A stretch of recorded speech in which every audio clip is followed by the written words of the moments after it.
Hey guys, welcome back to our YouTube channel Loginate, and in today's video I'm gonna guide you through how to add date to Samsung Galaxy status bar.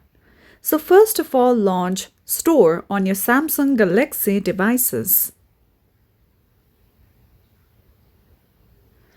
Now, once you come here, tap on the search option at the top right corner. Then over here, go to the search bar at the bottom and search for Good Lock. Make sure that you install this application on top. Once installed, simply launch it. Now, once you come to Good Lock application, you'll see the category of clock. Tap on it.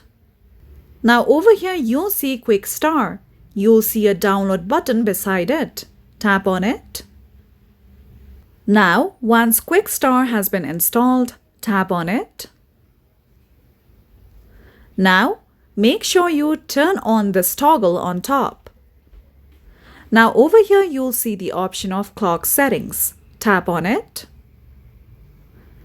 Now, turn on the toggle for show date. With that, you will successfully be able to add date on your Samsung Galaxy status bar. So that's all for today's video, and at last, don't forget to subscribe to our YouTube channel.